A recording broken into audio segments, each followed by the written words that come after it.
प्रिय साथियों, नमस्कार।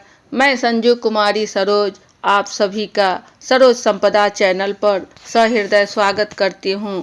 आज हम सब इस सेशन में यूजीसी नेट जून 24 की तैयारी के लिए बाइलिंगुअल एजुकेशन पेपर 2 का टॉप 7 क्वेश्चंस जो आपको पार्ट 2 के रूप में रिवीजन फटाफट प्रीवियस ईयर क्वेश्चन 2021 जून शिफ्ट 1 से लिया गया है।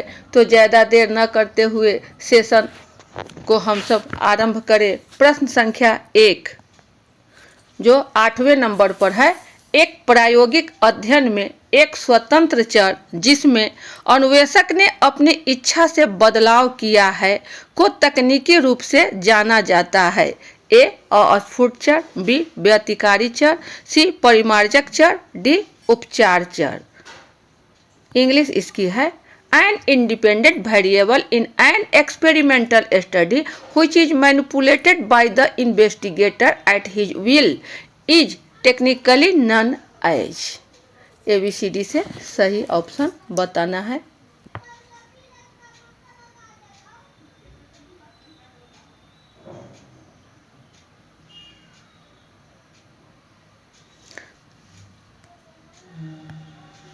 इसमें आपका सही विकल्प हो जाएगा ट्रीटमेंट वेरिएबल अर्थात उपचार चर। उपचार चर ये आपका विकल्प डी की ओर है। उपचार चर, उपचार चर के अंतर्गत शोधकर्ता जो है वो अपनी इच्छानुसार चर में हेर फेर कर सकता है, बदलाव कर सकता है, कभी जोड़ सकता है, कभी घटाव कर सकता है। तो अन्वेषक रिसर्चर अपनी इच्छा से बदलाव किया, इस तकनीक को कहा जाता है उपचार चर। नेक्स्ट क्वेश्चन 2 की ओर। 9वां क्वेश्चन है ये आपका। व्यक्ति अध्ययन विधि निम्नलिखित में से अधिकतर किस गुणात्मक अनुसंधान प्रारूप में शामिल है? ए निर्जाति वृत्त प्रारूप, बी बुनियादी सिद्धांत प्रकार, सी वर्णनात्मक प्रारूप, डी घटना कर्मीय प्रारूप। इंग्लिश इसकी है The case study method is mostly involved in which of the following qualitative research designs?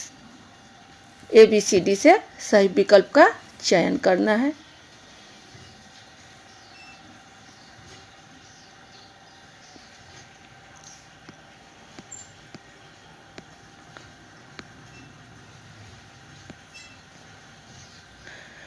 इसमें आपका आ जाएगा एथनोग्राफिकल डिजाइन। एथनोग्राफिकल डिजाइन अर्थात निर्जातीय वृत्त। निर्जातीय वृत्त ऑप्शन ए एथनोग्राफिकल डिजाइन। जी इसमें आपको जहाँ कुछ रिसर्चर को खोज करना होता है उन लोगों के बारे में जो अपने रोजमर्रा की विभिन्न प्रकार की जीवन शैली द्वारा वह करते हैं, उनके अध्ययन के लिए रिसर्चर उनके घर 6 महीना, साल भर, 2 साल तक रहकर उनसे जुड़कर उनकी शैली में बात कर, उनसे सीखकर, उनकी रोजमर्रा की जो घटना चक्र है उनको देखकर इन सारी गतिविधियों को गहराई से एक स्ट्रक्चर्ड प्रोसेस के रूप में डिजाइन कर करके समझा जाता है। तो यह आपका केस स्टडी के अंतर्गत एथनोग्राफिकल डिजाइन यह है आपका निर्जाति वृत्त प्रारूप। नेक्स्ट क्वेश्चन 10 नंबर पर। एक अभियांत्रिकी कंपनी अपने विशिष्ट प्रकार के कार्य के लिए नए स्नातकों की भर्ती करना चाहती है। कंपनी चयन परीक्षा आयोजित करने का निर्णय लेती है। इस उद्देश्य के लिए किस तरह का परीक्षण सबसे उपयुक्त होगा? ए मानसिक क्षमता परीक्षण, बी उपलब्धि परीक्षण, सी अभिक्षमता परीक्षण, डी व्यक्तित्व मूल्यांकन। इंग्लिश इसकी है an engineering company wants to recruit fresh graduates for its specific nature of work. The company decides to conduct a selection test. What kind of test would be most appropriate for this purpose? तो इसमें ABCD से सही विकल्प का चयन करना है।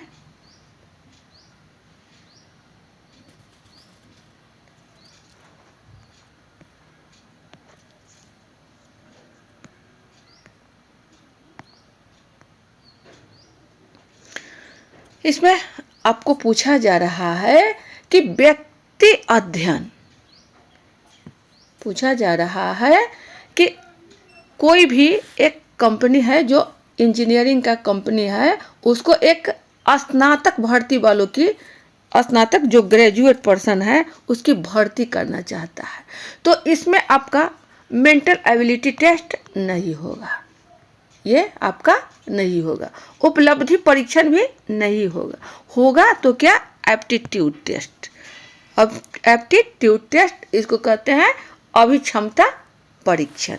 अभिक्षमता परीक्षण, इसके अंतर्गत जो व्यक्ति की तार्किक शक्ति का परीक्षण किया जाता है, उसमें उसके वर्तमान ज्ञान, उसमें उसके वर्तमान ज्ञान, प्रेजेंट, जो अभी वह किस लायक है, तत्काल रूप से वह निर्णय लेने में कितनी उसमें दक्षता है, एबिलिटी है, उसको टेस्ट किया जाता है। कब, जब इंजीनियरिंग टेस्ट के लिए हो, तो इसको कहते हैं एप्टीट्यूड टेस्ट। एप्टीट्यूड टेस्ट, सी हमारा विकल्प हो गया। नेक्स्ट क्वेश्चन, एक शोधकर्ता ने अध्ययन में समस्या के विस्तार एवं परिमाण के आद्य विचार को प्राप्त करने के लिए तथा ज्यादा व्यापक अनुसंधान की संभाव्यता की जांच करने के लिए एक अध्ययन संचालित किया। इस प्रकार के अध्ययन को कहते हैं ए संपोषक अध्ययन, बी विवरणात्मक अध्ययन, सी व्याख्यात्मक अध्ययन, डी अन्वेषणात्मक अध्ययन। इंग्लिश इसकी है, a researcher conducted A study to have initial idea of scope and magnitude of the problem under study and to test the feasibility of more extensive research study is called। क्या कहा जाता है, समस्या के विस्तार एवं परिमाण के आद्य विचार को किस संभाव्यता की जांच के लिए कहा जाएगा, तो ये हो जाएगा आपका एक्सप्लोरेटरी स्टडी। क्या होगा, exploratory study, option D exploratory study. इसमें इसका अन्वेषणात्मक जो है एक्सप्लोरेटरी स्टडी में गुणात्मक अन्वेषणात्मक अध्ययन एक बड़े जनसंख्या समूह में, एक बड़े पॉपुलेशन में एक साथ खोजपूर्ण अध्ययन जो मात्रात्मक भी हो सकते हैं, मात्रात्मक यानी क्वालिटेटिव। तो हमारा सही विकल्प है डी। नेक्स्ट क्वेश्चन, निम्नलिखित में से कौन परीक्षण प्राप्तांक की निष्कर्ष संदर्भित व्याख्या की विशेषताएं हैं। ए प्रत्येक व्यक्तिगत विद्यार्थी के द्वारा विशिष्ट कौशल या अवधारणाओं की उपलब्धि का आकलन किया जाता है। बी अनुदेशात्मक उद्देश्य व्यापक अधिगम के बजाय पहचाने गए कौशल पर आधारित होते हैं। सी परीक्षण वस्तु परीक्षार्थियों के बीच परीक्षण किए गए समूह में उनके सापेक्ष स्थान के संदर्भ में भेदभाव करते हैं। डी प्राप्तांक अंतर परीक्षार्थी तुलना सुनिश्चित करने के लिए शतमक श्रेणी या स्टैंडिंग के रूप में अभिव्यक्त है। ई एक परीक्षार्थी परीक्षण के अवसरों पर कौशल के विकास के मामले में अपने स्वयं के प्रदर्शन की तुलना कर सकता है। विकल्प के रूप में ABCD है। इंग्लिश इसकी है, Which of the following are characteristics of criterion referenced interpretation of test scores?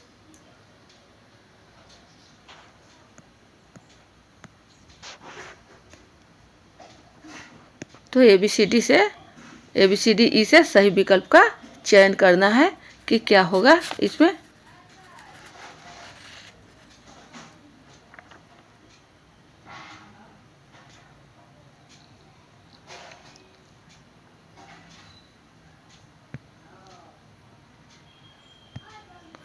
चलिए, इसमें आपका हो रहा है कि परीक्षण प्राप्तांक के निष्कर्ष संदर्भित कि कौन कौन सी विशेषताएं यहाँ पूछी जा रही है। तो प्रत्येक व्यक्तिगत शिक्षार्थी के द्वारा विशिष्ट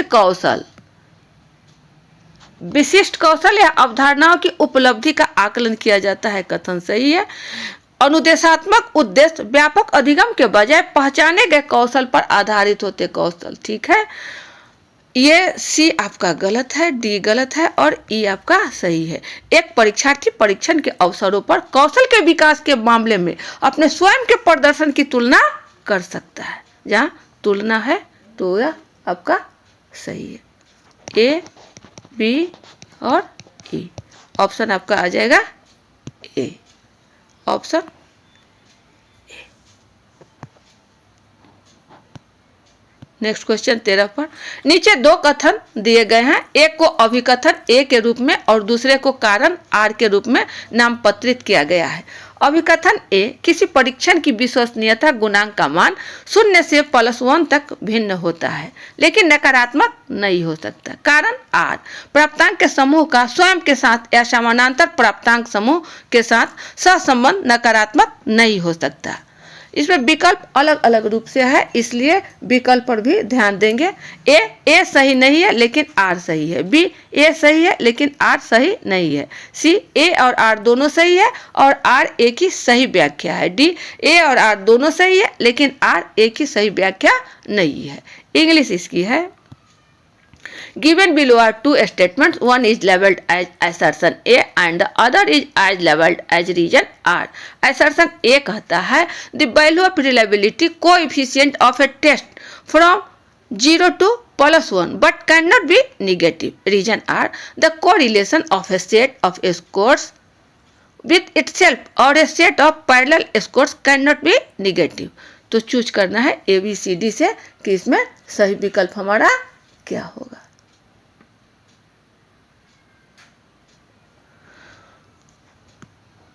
इसमें आपको असर्शन भी सही है और रीजन भी सही है और बिकॉज लगाने पर ये दोनों ही सही है। इस प्रकार हमारा सही ऑप्शन क्या हो जाएगा, C, option C. Both A and R are true and R is the correct explanation of A. Next question और इस सेशन का आखिरी प्रश्न है 14वां। छात्रों के प्रदर्शन मूल्यांकन के लिए प्रयोग की जाने वाली पोर्टफोलियो आकलन तकनीक के लिए निम्नलिखित में से कौन सा कथन सही है। ए, एक समय अवधि के बाद छात्रों की वृद्धि और उपलब्धि का आकलन करें। बी, प्राप्तांक प्रक्रिया सरल, विश्वसनीय और वैध है। सी, अधिगम में छात्रों की प्रेरणा और भागीदारी को बढ़ाया जाता है। डी, छात्रों को अपने स्वयं के प्रदर्शन और उत्पादों का मूल्यांकन करने में सक्षम बनाना। ई, प्रचालन की प्रक्रिया न्यून आवश्यकता वाली और समय की बचत करने वाली है। सही विकल्प का चयन करना है ABCD से। इंग्लिश इसकी है, which of the following statements are true for portfolio assessment technique used for performance evaluation of students? A, assess students growth and achievement over a period of time. B, scoring process is simple, reliable and valid. C, motivation and involvement of students in learning is enhanced. D, enable students to evaluate their own performance and products. E, the process of operation is less demanding and time saving. Choose the correct answer from the options given below. ABCD से सही विकल्प का चयन करना है कि सही क्या है। तो इसमें आपका assess students growth and achievement over a period of time, ये कथन आपका सही है, ये कथन आपका सही है। Motivation and involvement of students in learning is enhanced, यह भी सही है, यानी ए सही है, सी सही है और डी, जो ऑप्शन आपको बी की ओर जाता है। क्या कहता है D, enable students to evaluate their own performance and products. इस प्रकार हमारा सही विकल्प है बी, सही विकल्प बी। तो ये थे आपके टॉप 7 क्वेश्चंस। आशा है परीक्षोपयोगी होगा। पुनः हम सब अगले सेशन में उपस्थित होंगे, तब तक के लिए सेशन को यहीं बाइंड अप किया जाता है। जय हिंद।